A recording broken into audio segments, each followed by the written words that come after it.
Boa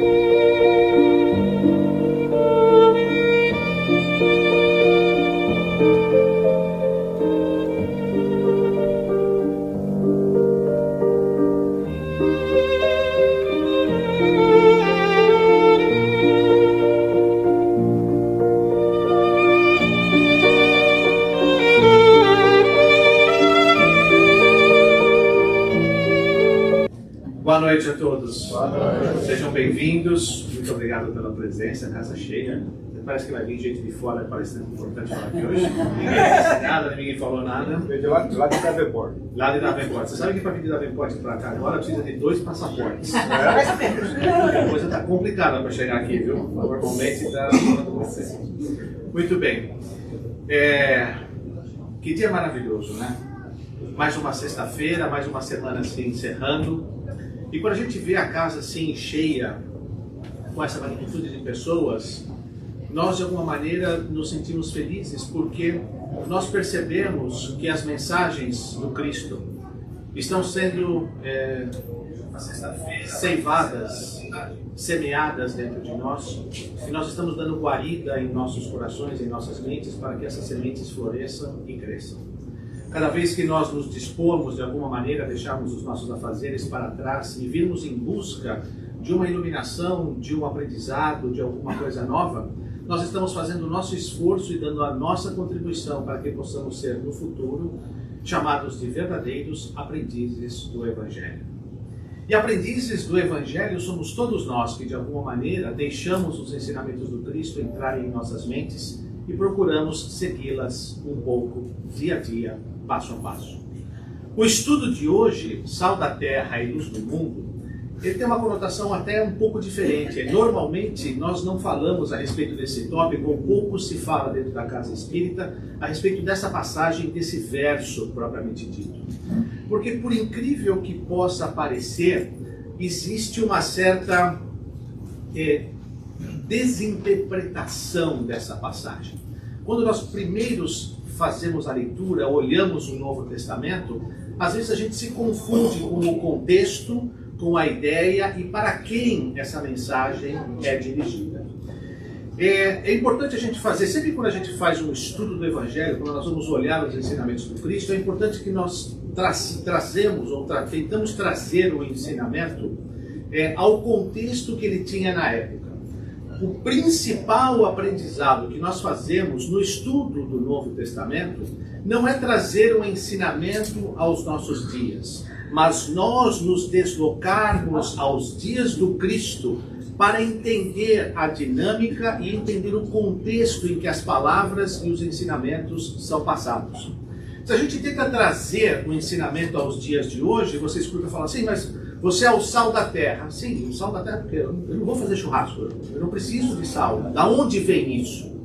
Então é importante que nós entendamos o que está por detrás, por que o Cristo usou essa conotação, esse exemplo, e o que nós podemos trair quando a gente se desloca até o ensinamento, até a época, nós aprendemos e entendemos conceitos que nós aí sim podemos trazer os conceitos à nossa vida. Então é importante que a gente esqueça um pouco os dias de hoje e vamos voltar lá atrás. Vamos voltar ao início do capítulo 5 de Mateus, aonde estão as bem-aventuranças. Essa passagem, Sal da Terra e Luz do Mundo, ela está logo depois das bem-aventuranças no Evangelho de Mateus.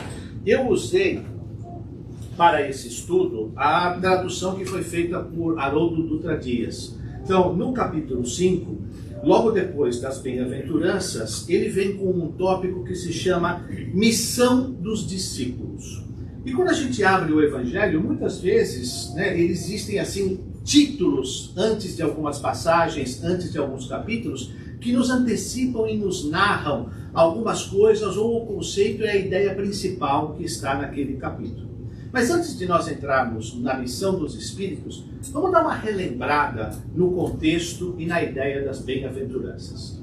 O que são as bem-aventuranças? Porque essa é a abertura do capítulo. E logo em seguida, nós vamos ter essa mensagem. Então, as bem-aventuranças, qual é a mensagem principal que nós encontramos nessa passagem? As bem-aventuranças são o maior tratado de comportamento e valores morais já trazidos para a humanidade. É uma verdadeira aula de vivência cristã. Nas bem-aventuranças, o pensamento do Cristo é apresentado de uma forma que nos remete à essência, à lógica do próprio cristianismo, a forma de comportamento, a forma de vivência. As bem-aventuranças nos trazem um ensinamento, um estilo de vida que nós devemos ter para que nós possamos ter coerência com o caminho de vida, da qualidade da existência que Jesus veio instaurar, que é a lógica do amor. Então, as bem-aventuranças, quando Cristo passa essa mensagem das bem-aventuranças, ele está trazendo a todos aqueles que estão à beira do monte todas as posturas e os ensinamentos e os valores morais que ele espera dos seus seguidores. As bem-aventuranças, elas não se limitam a esperanças e consolações futuras, mas representam uma realidade que vai se refletir no íntimo de cada um, tão logo nós nos identifiquemos com a humildade, com a mansidão, com a misericórdia, com a brandura, com a bondade e etc. A verdadeira bem-aventurança é a integração do Espírito com o Criador. Então, esse é o conceito principal da bem-aventurança. É quando Cristo alinha, passa, ensina o que ele está esperando em termos de comportamentos. Quais são os valores que ele está ensinando? A humildade, a brandura, a mansuetude, o exercício de ser o homem de bem. Então ele começa o seu sermão da montanha falando a respeito disso. A sua próxima entrada, a sua próxima mensagem começa como missão dos discípulos. E aí eu pergunto, quem são os discípulos? O que são os discípulos? E aí é que muitos de nós nos confundimos e nós imaginamos que esta mensagem que o Cristo fala, de vós sois o sal da terra e a luz do mundo, é para os discípulos apóstolos. Mas discípulo e apóstolo são duas coisas distintas. O que são os discípulos? Discípulos é todo aquele que recebe uma instrução em relação a quem lhe dá. Então, se eu recebo uma instrução do Cristo, eu sou discípulo do Cristo. Se eu recebo uma instrução da Eliane, eu sou discípulo da Eliane. E é verdade, todos os dias eu recebo instruções do que eu devo fazer, de como eu devo fazer, não mexe aqui, não toca lá, fuma aqui, essas coisas. Então, eu sou um discípulo da Eliane em todos os aspectos. O discípulo é aquele que aprende, e eu aprendo com ela todos os dias também. Então, ela é uma verdadeira mestra para mim. Discípulo é aluno. Discípulo é aquele que segue as doutrinas ou os ensinamentos ou a filosofia de alguém. Então, quem segue a Buda é um discípulo de Buda. Quem segue os Vedas é um discípulo do hinduísmo. Quem segue a Maomé é um discípulo do Alcorão, do islamismo. Então, discípulo é todo estudante. Então, quando Cristo fala e começa a dizer missão dos discípulos, ele não está falando dos apóstolos. Apóstolo é enviado. Apóstolo é mensageiro. Apóstolo é aquele que vai adiante. Esses são os apóstolos. Esses são os 12 que o Cristo escolheu. Mas discípulos somos todos nós. Discípulos eram todos aqueles que estavam ao pé do monte escutando o seu sermão naquela tarde ensolarada, como em muitas obras da espiritualidade a gente vê a descrição desse fato do sermão da montanha. Então, quando ele fala missão dos discípulos, ele não está falando para os apóstolos, ele está falando para nós. O ensino e a orientação do Cristo é para todos, não é para uns poucos escolhidos ou privilegiados. O ensinamento do Cristo não foi só para os apóstolos. Se fosse só para os apóstolos, ele tinha trancado todo mundo numa sinagoga, passado lá os 3 anos com os 12 em volta dele, ensinando apenas aqueles 12. Mas não, ele viveu, conviveu e ensinou a todos ao seu derredor. Então, todos nós somos discípulos. Sendo assim, essa mensagem, sal da terra, luz do mundo, é para todos nós. Então, feito essa pequena abertura, feito esse pequeno esclarecimento, Vamos então à mensagem em si e qual é o ensinamento que a gente consegue tirar disso. A passagem começa no capítulo 5, no versículo 13, missão dos discípulos. Vós sois o sal da terra. E se o sal for insípido, com que se há de salgar? Para nada mais presta, senão para se lançar fora e ser pisado pelos homens. Muito bem. O que o Cristo quer dizer com isso? O que era o sal? Por que o Cristo usou essa comparação, digamos assim? De novo, vamos nos transpor de aqui para o ano em que o Cristo fez a mensagem, que ele fez a menção no Sermão da Montanha. Vamos voltar 2000 anos atrás e nos posicionar naquele negócio. Qual é a importância do sal? Por que o sal foi levado em consideração e foi trazido daquela maneira pelo Cristo? Primeiro porque o sal, naquela época, era uma das formas de se pagar o salário dos soldados romanos. Inclusive, na etimologia da palavra salário, ela vem de sal, de saldos, de salários, que era a forma como que o exército romano pagava os seus soldados. O sal era uma das ferramentas, uma das moedas, digamos assim, que se remunerava o trabalho dos soldados. E por que se remunerava e se usava o sal? Porque o sal era um instrumento principalmente de conservação dos alimentos. Então, todos nós aqui, brasileiros, adoramos uma carne seca, adoramos um bacalhau. Como é que isso é preparado? Como é que isso é feito? A primeira coisa que é feita quando você mata o animal ou você tira o bacalhau da água, você salga, que é para poder preservar aquele alimento. Então o sal era usado como uma preservação dos alimentos que eram conquistados, que eram caçados naquela época. Então tinha uma importância na vida das pessoas muito grande.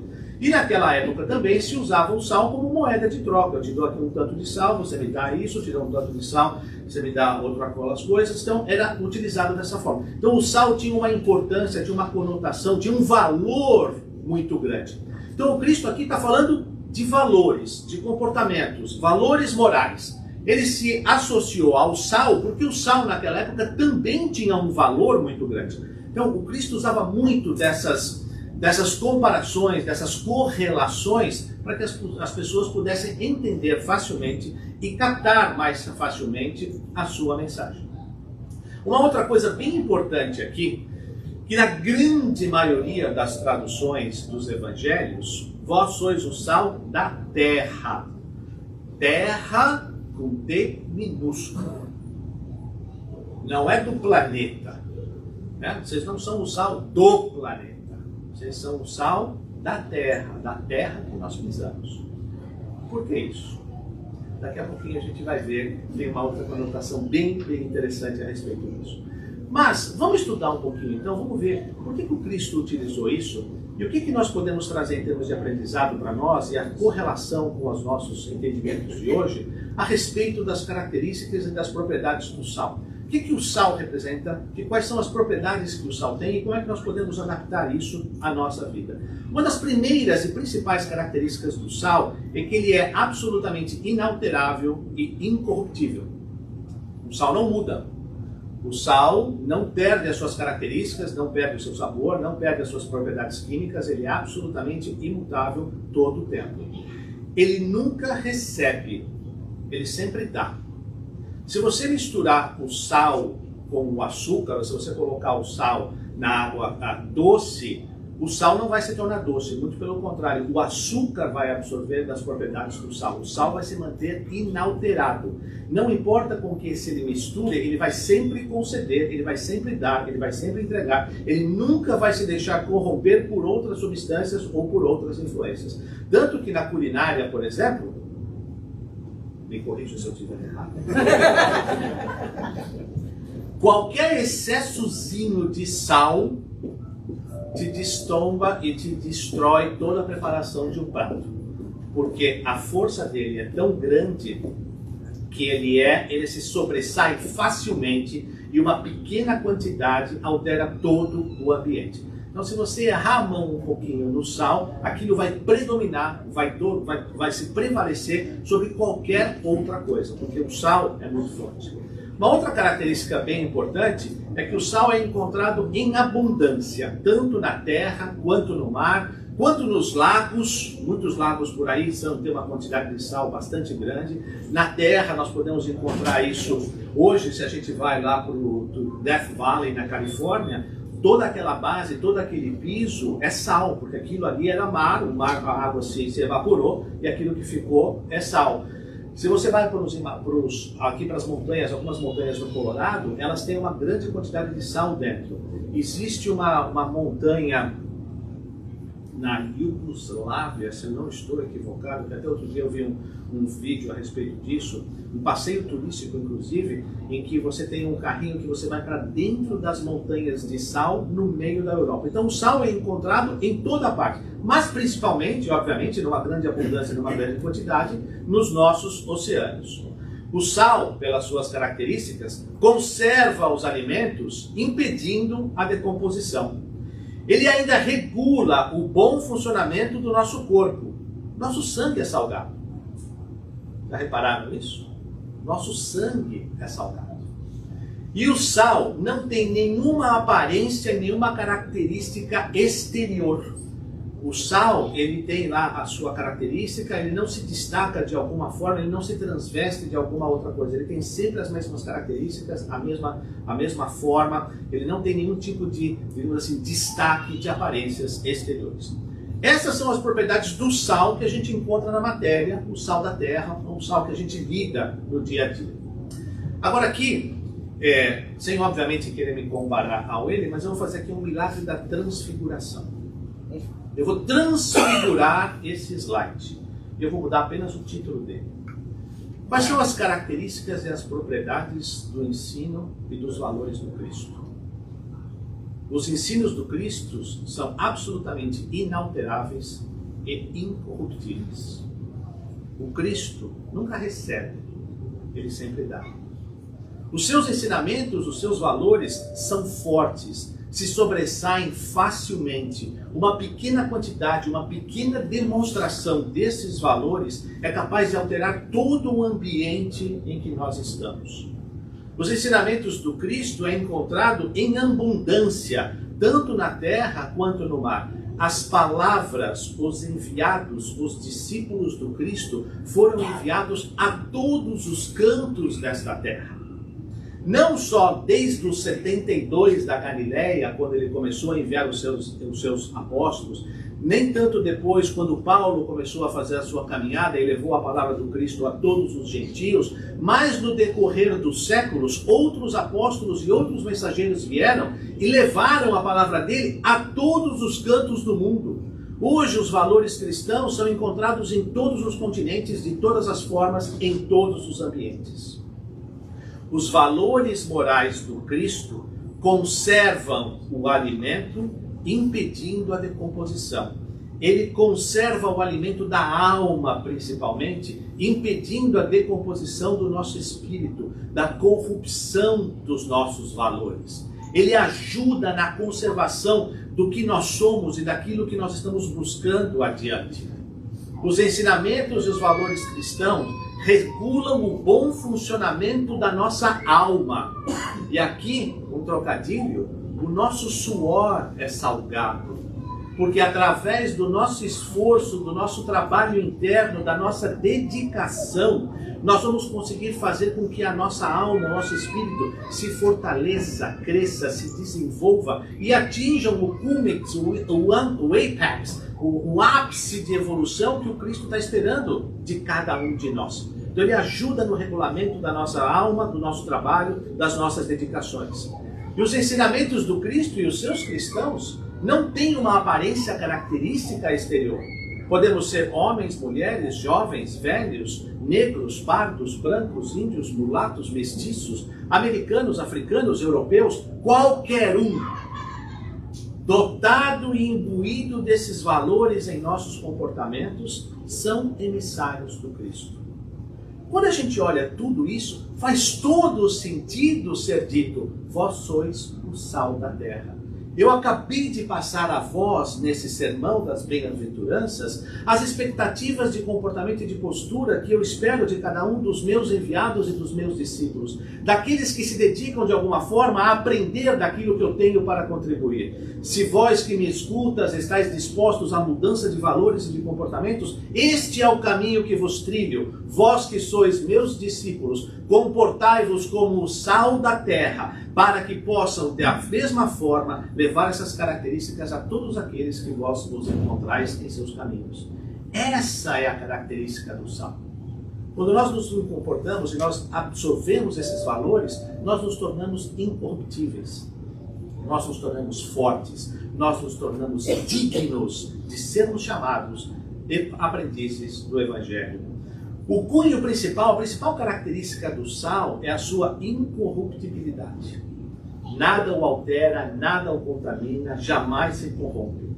Sendo por natureza incorruptível, exterioriza a força dessa propriedade que lhe é essencial, preservando da corrupção os elementos que com ele entram em contato.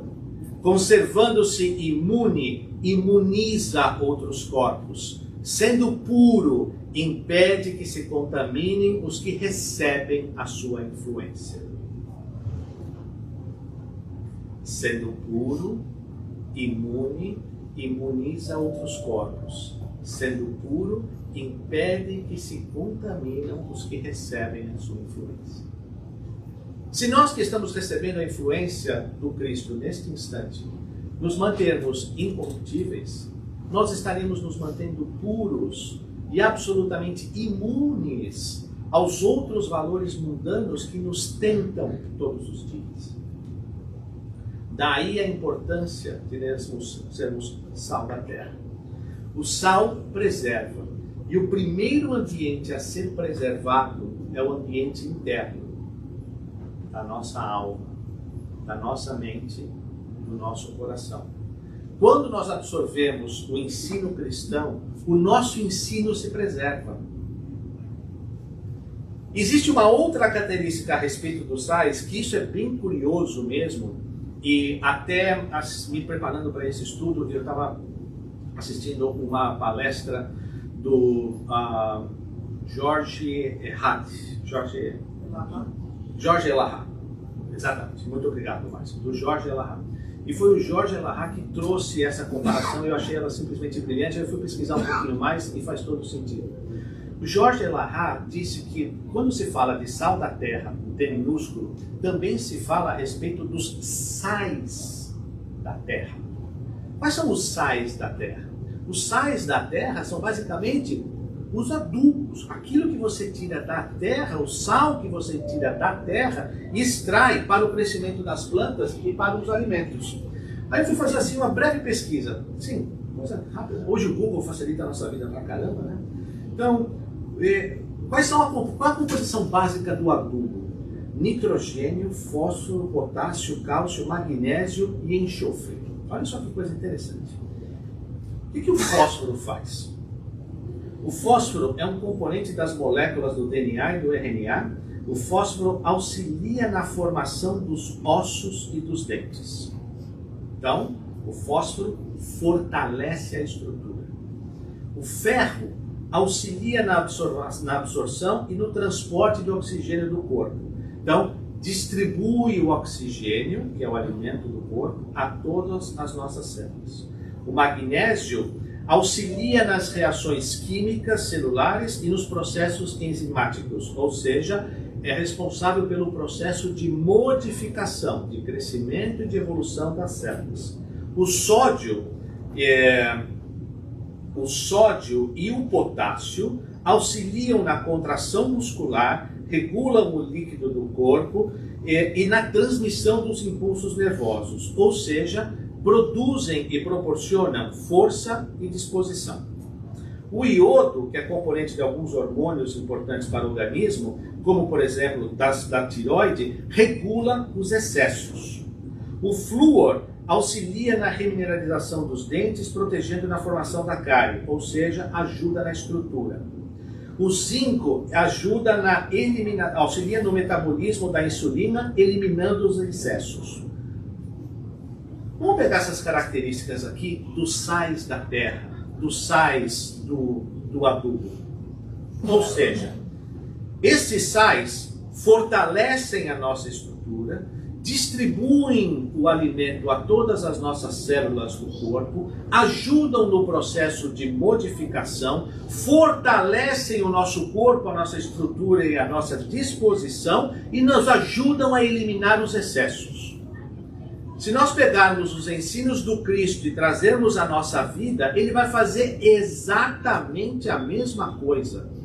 Vai fortalecer a nossa moral e a nossa disposição de sermos melhores. Vai ajudar a levar o ensinamento não só à nossa mente, ao nosso coração, mas principalmente às nossas atitudes, porque nós temos que transformar o conhecimento em ação. Então o sal da terra vai nos ajudar nisso. Vai ajudar no processo de modificação, de fortalecimento e de eliminação dos excessos que nós temos hoje. Então, quando o Jorge Elarrat falou a respeito dessa questão dos sais minerais, do adubo, eu achei assim uma comparação absolutamente fantástica. Mais uma razão para sermos sal da terra. Muito bem. Como é que nós podemos, de uma maneira prática, sermos sal da terra? O que se espera de nós? Como nós podemos nos portar e nos comportar para que nós possamos, de alguma maneira, contribuir para isso? Como é que nós podemos ser sal? Sem salgar demais nada daquilo que a gente toma. Porque isso é uma outra característica, né? Porque quando a gente fica muito excited a respeito de alguma coisa, a gente quer fazer alguma coisa muito. E aí se a gente salga muito, tem que jogar fora, porque não dá para aproveitar. Né? Quando a gente salga a comida, não dá para lavar, botar mais um pouco de molho de tomate, não funciona. A gente tem que jogar fora. Então nós temos que ser cuidadosos com isso. Como é que eu posso ser sal? O verdadeiro cristão deve ser bom no meio dos maus, justo no meio da injustiça, honesto no meio dos desonestos, prudente no meio dos insensatos, humilde no meio dos orgulhosos, altruísta no meio dos egoístas, sincero no meio dos hipócritas, fiel no meio dos infiéis, resignado no meio dos revoltados, pacífico no meio dos belicosos e virtuoso numa palavra, no meio em que todos os vícios e de todas as paixões predominam. Em outras palavras, sendo um verdadeiro homem de bem. Que essa passagem está no Evangelho segundo o Espiritismo, no capítulo 17, do item 3. O homem verdadeiro, o homem de bem, é aquele que aplica todas as suas forças,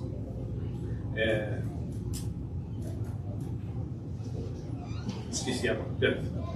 Anyways, mas está nessa passagem, capítulo 17, item 3. Agora, continua também na mensagem, na passagem do Cristo, o tópico a respeito de se for insípido, para nada serve. Se o sal se tornasse insípido, o que não é uma característica fisioquímica do sal, o sal nunca perde suas características, mas se ele se tornasse insípido, isso é, se perdesse as qualidades especiais que o caracterizam, tornar-se-ia de todo imprestável, visto como não se poderia aplicar a outras funções aquela do que é essencialmente própria. Outro tanto se sucede com relação à fé que faz o cristão. Se ela se desnaturar dos predicados que a exornam, tornar-se-á de todo anódina, inválida e inútil. Espiritismo também é cultura. O que é anódina? Anódina é inofensivo e sem importância. Então, o sal não perde as suas características, mas nós, ainda humanos no estado evolutivo que nós estamos, nós podemos muitas vezes fraquejar. Nós podemos muitas vezes nos deixar arrastar por outros valores, por outras coisas, por outros problemas. Nós podemos nos entregar às situações da vida. E se nós nos deixamos levar por esse comportamento, nós vamos nos tornar insípidos. E se nós nos tornarmos insípidos, nós não serviremos mais para sermos o sal da terra e nem poderemos funcionar como luz do mundo. Nós vamos perder o nosso valor, nós vamos perder a nossa característica. Como é que nós evitamos isso? Toda mudança de hábito, principalmente daqueles que nos são mais internos, mais arraigados, impõe a nós, criaturas encarnadas, Sacrifícios muito grandes. Deixar de comer chocolate, por exemplo. Eu já passei dessa fase. Eu não tenho mais problema em comer chocolate. Meu problema agora é comer mousse de chocolate que a Eliane faz. Aí isso eu já não consegui deixar de comer. Mas quando você tem algum hábito muito forte, muito arraigado, o sacrifício que você tem que fazer para poder se livrar disso é muito grande. O rompimento com o eu velho é um parto laborioso, em que não raro nós vamos experimentar inúmeras provas, inúmeras dores. Mas o importante é que nós não podemos nos deixar abater. Recordai sempre que para o trabalho inicial do Evangelho, Jesus requisitou o concurso de 12 homens e não de 12 anjos. Nós não podemos esquecer que Pedro negou Cristo 3 vezes na mesma noite antes do processo da crucificação. Que Tiago o traiu. Que os seus apóstolos mais próximos, que estavam ao lado dele durante aqueles 3 anos, correram cada um para um canto quando Cristo foi preso. Porque isso é da fraqueza humana. Então, nós não podemos esquecer de que nós também temos as nossas fraquezas. O que nós não podemos fazer é nos entregar a essas fraquezas. Ter um momento de fraqueza, ter um momento em que nós dobramos o joelho, pode ser até normal. O que nós não podemos é nos entregar a isso.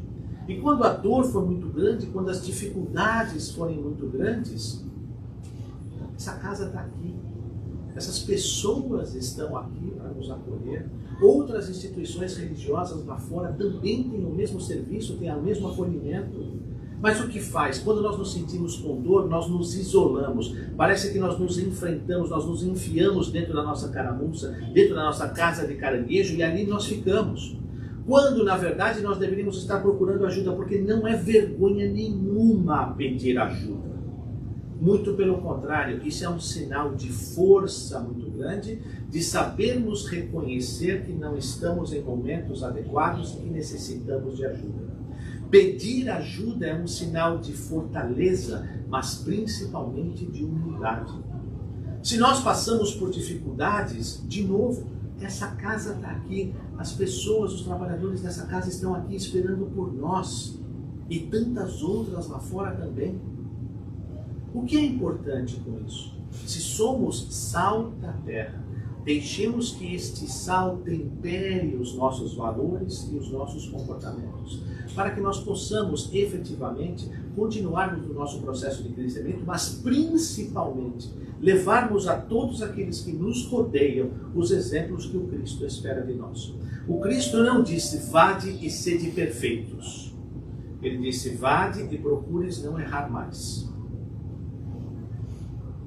Porque ser perfeito é um estágio que ainda vai nos alcançar, vai nos demorar algum tempo. Mas nós não podemos esmorecer. Esse é o nosso papel. Bom, já entendemos aqui o nosso papel de sal da terra, correto? Mas e agora? Como ser luz do mundo? Bom, para mim é fácil, porque eu tenho uma luz do meu lado, o tempo todo, tudo da minha vida me ilumina, tudo é muito mais fácil. Não precisa ficar vermelha, não. Isso não é segredo para ninguém. Não é, fica toda vermelha, parece uma adolescente. Olha que coisa linda. Fica toda vermelhinha.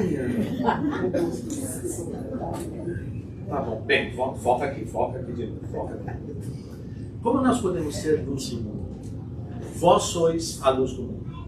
Não se pode esconder uma cidade edificada sobre um monte.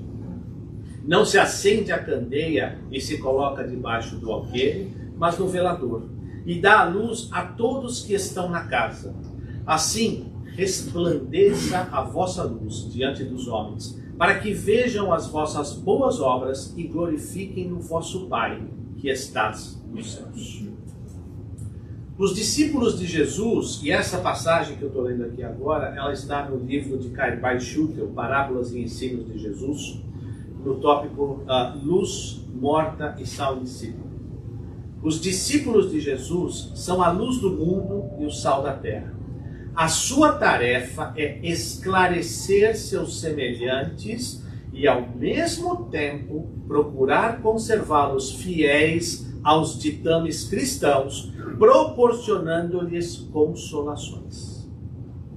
A nossa tarefa como discípulos do Cristo, não importa em que nível nós estejamos como os discípulos, discípulos aprendizes, discípulos formados, discípulos mestres, não importa em que nível que nós estejamos, o nosso papel é esclarecer aos nossos semelhantes e ao mesmo tempo procurar conservá-los fiéis aos comportamentos e aos valores cristãos, proporcionando consolações. E as consolações podem ser feitas de diversas maneiras. Uma palavra amiga, um abraço fraterno, um acolhimento material, uma doação de uma roupa, de um alimento, de algum colchão, de alguma coisa que a pessoa esteja necessitando materialmente, uma medicação, qualquer coisa, ajudar a abrir as portas para conseguir um trabalho. Nós podemos fazer isso de diversas maneiras. Essa é a que nós precisamos. Embasados nas propriedades do sal, que é imutável, que é incorruptível, de pequenas quantidades, nossas atitudes passam a ser a luz do mundo. Inclusive, uma outra coisa bem importante. Muitas vezes a gente pode dizer, não, mas eu não vou fazer isso porque sou só eu sou só uma formiguinha, o meu gesto é muito pequeno e assim por diante. Mas nós não podemos esquecer que a junção de 1 milhão de lanternas vai produzir uma luz muito maior e talvez até alguma coisa que possa nos cegar. Quando nós juntamos muitas pequenas atitudes, muitas pessoas com pequenas atitudes, nós estamos proporcionando e ajudando e criando uma luz imensurável, muito grande. Então, não importa o quão pequeno nós sejamos, não importa quão pequena seja a nossa atitude, mas a somatória de diversas pequenas atitudes pode iluminar o dia de alguém. Então, qual é o papel da luz? O que a luz nos traz? O que a luz nos proporciona? A luz aclara, ilumina, esclarece. Esse é o papel da luz física. E nós podemos ser luz com ações, com gestos, com posturas, com comportamento. Ou, como diria Francisco de Assis, pregue o Evangelho sempre. Use palavras, se necessário. Através das nossas atitudes, através das nossas pequenas ações, nós vamos ser luz na vida de muita gente. O sal jamais está inativo. Onde quer que ele se encontre, ele está sempre agindo, exalando continuamente aquela essência, aquela força que lhe é peculiar. Tal qual deve ser a atitude do cristão na sociedade. Seus feitos, suas atitudes, seus gestos devem atestar, sem solução de continuidade, a fé de que se acha impregnado. O sal nunca recebe, dá sempre. Misturai-o com o açúcar, e o açúcar, receberá a essência daquele, do sal, tornando-se salgado. Porém, o sal jamais deixará de adoçar, o sal jamais se deixará adoçar, recebendo a influência do açúcar. Então, nós jamais nos deixaremos receber a influência externa que seja contrária aos valores e aos ensinamentos que nós estamos procurando entender. O sal não se faz conhecer pelo exterior. Em aparência, ele se confunde com muitas outras substâncias. Entretanto, logo que se entra em comércio com ele, dá-se de pronto a conhecer distintamente. Semelhantemente, há-se de ser cristão pelos frutos que nós estamos produzindo. Pelos frutos os conhecereis. E nunca por qualquer insígnia, roupa ou sinal exterior que nós possamos ter. Pela aparência, confundir-se-á com o comum dos homens. Mas, desde que se entre em contato com ele, revelar-se-á prontamente, manifestando suas qualidades. De modo idêntico, há de ser o cristão, cujo ideal definido na vida deve consistir na obra da redenção do seu espírito e dos seus irmãos. A luz fica mais forte quando nós juntamos pequenos fachos. A somatória de nossos pequenos gestos farão a intensidade da luz. Como ser então luz no mundo no nosso dia a dia? Nos pequenos gestos. Porque muitas vezes a gente quer fazer as coisas grandes, quer participar de coisas grandes e assim por diante. Mas nós podemos ser a luz do mundo em pequenos gestos. Num sorriso ou uma gentileza ao barista do Starbucks, que nos recebe todas as manhãs. A gente passa por aquela pessoa, muitos de nós, no mesmo Starbucks, na mesma hora, está lá com sempre o mesmo barista nos entregando um café, a gente nunca sorri, a gente nunca fala nada, nunca pergunta, não estabelece um contato. Às vezes um sorriso é tudo que aquela pessoa vai receber de todas as outras durante todo o dia.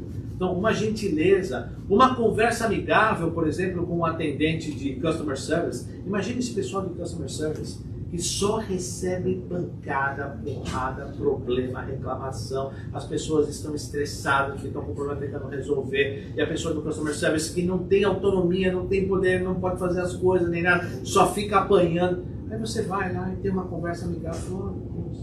Eu estou absolutamente indignado com o que está acontecendo, mas eu sei que você não é responsável por isso, que não é você que faz as regras e tudo mais, mas por favor, leve adiante a minha indignação, it's unacceptable o que está acontecendo, esse tipo de coisa. Você está expressando a sua insatisfação do mesmo jeito, mas você está respeitando a pessoa que está do outro lado. Isso é um pequeno gesto de gentileza. Que a coitada que está lá não tem nada a ver com os nossos problemas, nem com as regras da empresa, ela é só a fonte, né? o para-raio de todos os problemas que a gente recebe, que a companhia recebe, que as pessoas recebem, e a gente desce o pau nessas pessoas, coitadas. Muitas vezes não podem fazer nada. Então isso é um gesto decente, isso é um gesto sublime da gente fazer. Aqui em Orlando, ultimamente, do jeito que a gente anda no tráfego e tudo mais, dá passagem para um carro, desde que não seja às 7 horas da manhã na I4, isso não importa, mas dar passagem para um carro, assim, poxa, esse é um gesto de atitude gentil, né? De você ser gentil com as pessoas, de você provocar uma gentileza. Pequenos gestos, pequenas atitudes fazem a grande diferença. A gente sentar do lado de alguém, segurar na mão, não precisa dizer nada, nada. Basta sentar do lado e segurar na mão. É o suficiente. Pequenos gestos, pequenas atitudes. Porque, de novo, Cristo não chamou todos nós para sermos seus discípulos, para que nós possamos fazer milagres do dia para a noite. O Cristo chamou a todos nós para sermos discípulos, para que pouco a pouco, a par e passo, pudéssemos incorporar os seus valores morais em nossos comportamentos e pudéssemos expandir a sua palavra e a sua comunicação adiante a todos aqueles que nos rodeiam. E se nós queremos, de alguma maneira, sermos chamados de aprendizes do Evangelho em algum momento, em algum dia, para tanto, nós precisamos ser sal da terra e luz do mundo. Uma boa noite a todos. Muita paz. Muito obrigado.